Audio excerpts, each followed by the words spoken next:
His wife Nadine was standing right behind him, arms crossed, and she didn't flinch. She just nodded once, slow, like she'd been waiting a long time to hear those words come out of his mouth.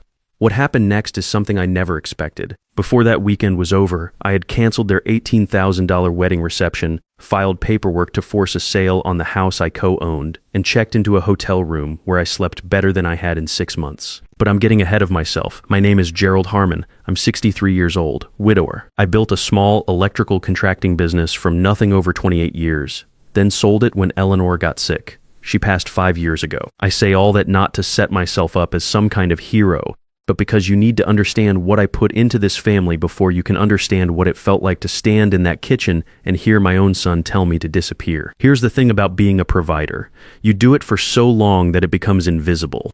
The money shows up, the problems get solved, and after a while nobody thinks about where it comes from.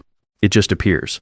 Like weather. 3 years before that night, I'd sold the house Eleanor and I had lived in for 22 years. Victorian place, 2 stories, we'd fixed it up room by room together. I took $87,000 from that sale and handed it to Craig and Nadine for a down payment on their home. I also signed on as co-borrower so they could qualify for the mortgage. They were good about it at first. Grateful even, they said I'd always have a place there. Always be part of the family. I believed them. For the 6 months before the wedding, I was living in the guest room, not my room. Always the guest room, because Nadine made a point of that distinction early on. Guests eventually leave. I told myself it was just her way of talking. I paid for groceries without being asked, fixed a leaking pipe under the bathroom sink, replaced the water heater when it gave out in February. And when Nadine decided she wanted to gut the kitchen, I wrote a $12,000 check without hesitating. She picked the countertops. Craig picked the cabinets. I signed the check and said it looked great. One afternoon, about a month before the wedding, I came in through the garage door after picking up some hardware. Nadine was in the kitchen on her phone, back to me, not expecting anyone home yet. "I don't know why he's still here," she said, laughing a little. "He's basically paying rent to live in his own son's house." I stood in the hallway and listened to her laugh at that for another few seconds. Then I set the hardware bag down quietly and walked back outside, sat on the porch steps, watched a neighbor mow his lawn across the street. Stayed there for about 20 minutes. I told myself it was just venting, that you can't hold people to everything they say in a private conversation. I'd spent 3 years telling myself things like that about a lot of moments that deserved more than excuses, but something had shifted. I felt it and I knew it. I just wasn't ready to act on it yet. Then came the night before the wedding. I was in the guest room getting dressed. Craig appeared in the doorway. He didn't knock. He stood there with his hands in his pockets, and the look on his face was the look of a man who had rehearsed what he was about to say.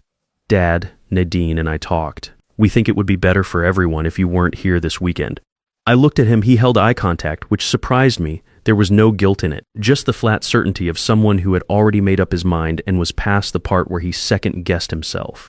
"The best gift you can give us," he said, "is to just not be here." I set down my tie, looked at my son, 38 years old, same jaw as his mother, and I said, very quietly, "You're right, I'll go." He blinked.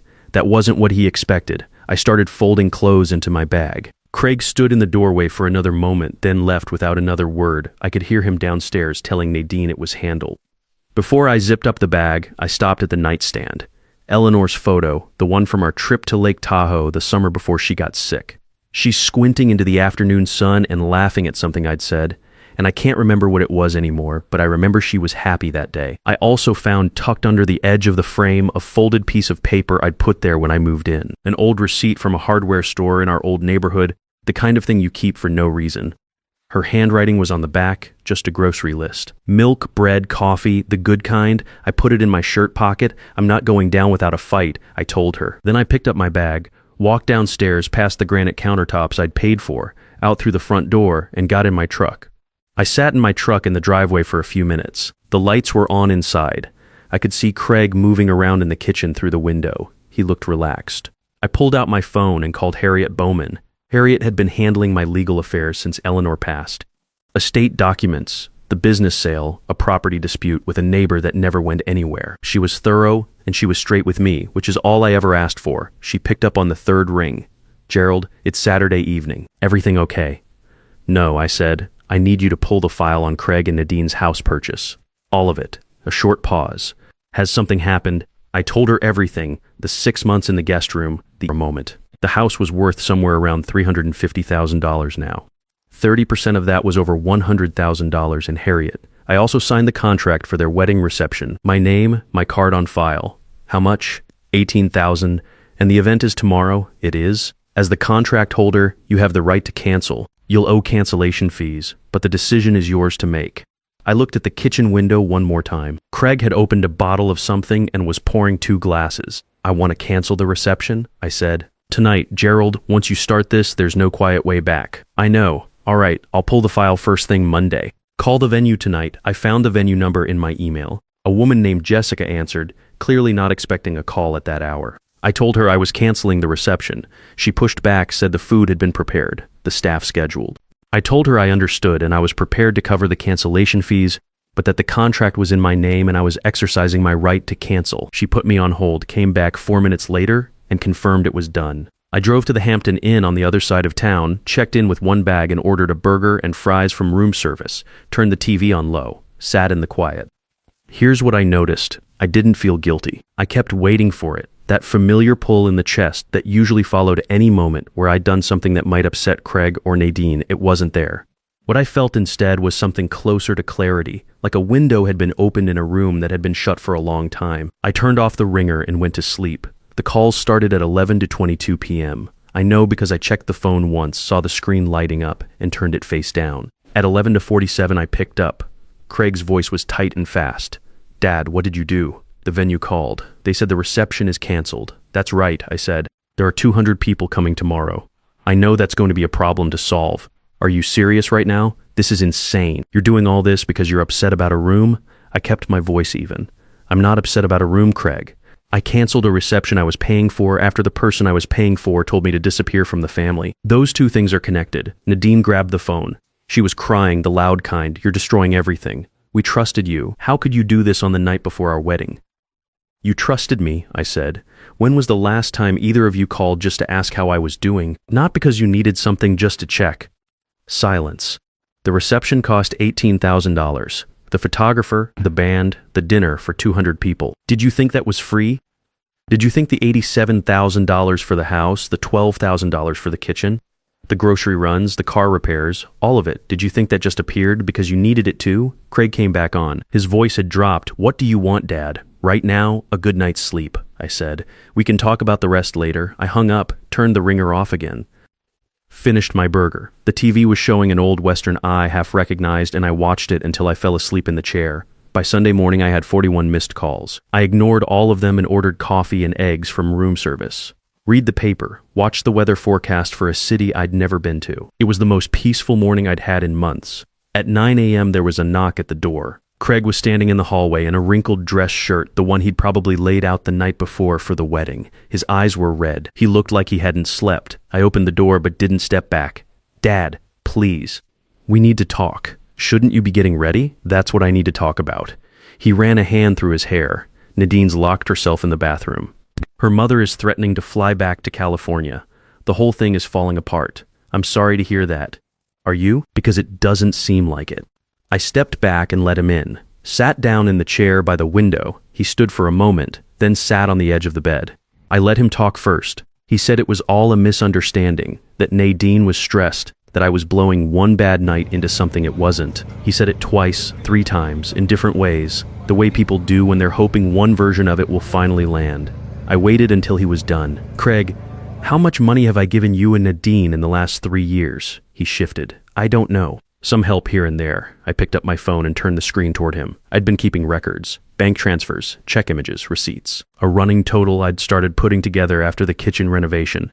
Not out of resentment, just because I wanted to understand what I was looking at. 12 fee $4,000, I said, $87,000 for the house, $12,000 for the kitchen, the rest in what you two called emergencies. Car repairs, utility bills. The month Nadine's credit card was past due, and she asked me not to mention it to you. He stared at the phone. The color went out of his face. We were going to pay you back, were you? Because Nadine has been looking at new cars. You two have a Europe trip saved on your laptop. Neither of you has brought up repayment once. He put his head in his hands. That's not fair. Your combined income is around $8,000 a month. Your mortgage is $2,400. Add the car payments, the credit cards, Nadine's spending, and you're going backwards every single month. I know because I've been making up the difference. Did you think the money fairy was leaving it under your pillow? He didn't answer. I leaned forward. When was the last time you called just to talk? Not because something broke or you were short this month, just to see how I was doing. He opened his mouth, closed it. I'll wait. The silence stretched long enough to become its own kind of answer. Your mother never made me feel like a burden in my own home, I said. Not once in 35 years. I've been in that guest room for 6 months and I felt like a problem to be managed since the first week. He looked up. That's not how we meant it. Maybe not, but it's how it landed. I sat back. There's something else you need to know. I told him about the co-ownership, about Harriet, about the acknowledgement forms Nadine had never returned, and what that meant legally. I watched his expression move through confusion, then disbelief, then something harder. You can't own part of our house, we live there. With my $87,000 down payment. Yes, your lawyer would have explained this to you if you'd read the paperwork before signing, but you said it was help. You said you wanted to see us get started. And Harriet said she wanted to protect my investment. She sent the forms 3 times, Craig. 3 times over a full year. Nadine never returned them. I kept my voice level. I didn't plan any of this. If I'd been scheming, I would have pulled the plug before I spent $18,000 on your wedding. He was quiet for a long time. So what happens now? You have 2 options. You buy out my 30% at current market value, which is around $105,000, or we put the house on the market and split the proceeds by ownership percentage. We can't afford $105,000.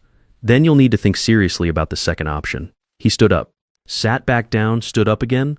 I need to call Nadine. Go ahead. He was at the door when I said his name. He stopped.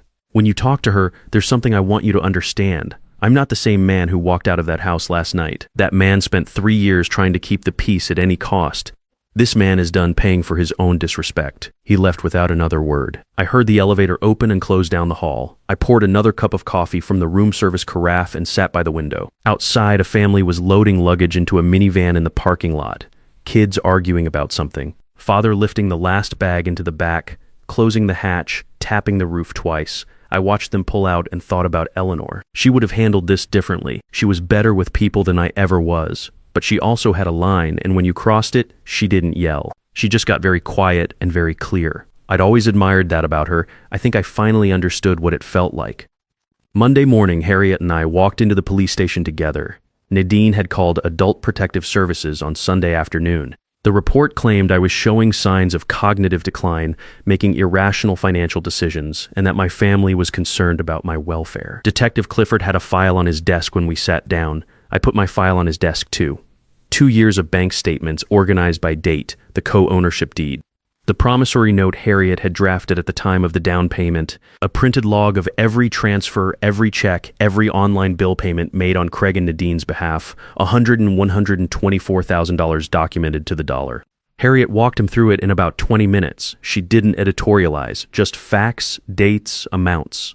Detective Clifford looked up from the papers. Mr. Harmon, I want to ask you directly. Are you under any pressure from family members to make financial decisions you don't want to make? The pressure has been going the other direction, I said. For 3 years. He looked at the statements again, nodded slowly. I'm going to close this as unfounded. You clearly have full command of your finances and your situation. He paused. In fact, if anything, the documentation here suggests the concern might run the other way. That's what I'm saying. I told him. Outside in the parking lot, my phone buzzed with a text from a number I didn't recognize. Mr. Harmon, my name is Philip Strand. I'm Nadine's brother. I heard what happened this weekend. I'd like to talk if you're open to it. I've seen this before. I showed it to Harriet. She shrugged. Can't hurt to listen. Philip met me at a diner 2 miles from the station. He was 42, worked as a Finnish carpenter, had a firm handshake and the look of a man who didn't waste words. He ordered black coffee and got right to it. Nadine did something similar in her last relationship, he said. Guy she dated for 2 years before Craig, he owned a condo. She moved in, took over the finances, started cutting him off from his friends. When he finally pushed back, she reported him to his landlord association for imaginary violations. He wrapped both hands around his mug. I told her then that she had a problem. She didn't speak to me for 14 months. Why are you telling me this now? Because I reached out to Craig last week, before all this happened. Told him I was worried about the pattern I was seeing. He didn't want to hear it. He pulled out his phone and slid it across the table. But he did send me this yesterday. It was a screenshot of a text exchange between Craig and Nadine from 3 days before the wedding. In it, Nadine had written, "Just agree with me on the room situation. He won't fight back, he never does." I read it twice. Craig sent you this yesterday afternoon. I think seeing everything fall apart made something click. Philip put the phone back in his pocket. I don't know what you're planning to do about the house, but if it ever goes to any kind of legal proceeding, I'll say what I know. I thanked him and drove back to the hotel. That evening, Nadine called. She was calmer than the night before, which somehow made it worse. The crying had a kind of logic to it. This was calculated. Gerald, I want to apologize. I was completely out of line. I was stressed about the wedding and I took it out on you, and that wasn't fair. I appreciate you saying that. I want to fix this. Tell me what I can do. You can start by understanding that an apology at the moment of consequence isn't the same as actually changing. Those are different things. A pause. What does that mean? It means the apology is a start. But what comes next matters more than what you're saying right now. We'll pay you back everything, all of it. With what, Nadine? You don't work. Craig's income doesn't cover your expenses. You've been running a deficit for 3 years, and the only reason it hasn't collapsed is because I've been filling the gap. Silence. Here's what I'm offering, I said. Harriet's office, Thursday at 2, bring Craig. Bring a realistic picture of your finances, and come ready to make a decision about the house, not to negotiate your way out of one. She agreed. I hung up and sat for a while. I thought about what Philip had said. He won't fight back. He never does. She wasn't wrong up until that Saturday night. I had spent 3 years absorbing things that deserved a response. A quiet comment here, a dismissal there. Being talked around instead of talked to. Being thanked with obligation instead of genuine feeling. I had told myself it was keeping the peace. The truth was, I just didn't want to see what it would mean if I looked at it directly. There's a version of patience that's actually just avoidance. I had been living inside that version for a long time. I reached into my jacket pocket and felt the folded grocery list. Milk, bread, coffee, the good kind. Eleanor had written that on a Tuesday morning before running errands. Ordinary day. I remember she kissed me on the cheek on her way out and said she'd be back before lunch. She always came back before lunch. I put the paper back in my pocket and got ready for Thursday. Harriet's office felt like neutral ground. Dark wood, leather chairs, a window that looked out onto a parking garage, nothing warm about it, which was exactly right for what we were doing. Craig and Nadine arrived 12 minutes late. I'd been there since 1:45 Lorraine Strand. Nadine's mother had flown back from California and asked to be present. I said that was fine. She sat in the corner chair and didn't say much, which turned out to be its own kind of statement. Nadine had put herself back together on the outside. Hair done, good clothes, but her eyes were tired in a way that makeup doesn't cover. Craig sat next to her with his hands flat on the table like a man waiting for a verdict. Harriet laid out the documents, deed, co-borrower agreement, the original loan structure, the acknowledgement form sent 3 times, never returned. She walked through it the same way she'd walked Detective Clifford through it, clean and without editorializing.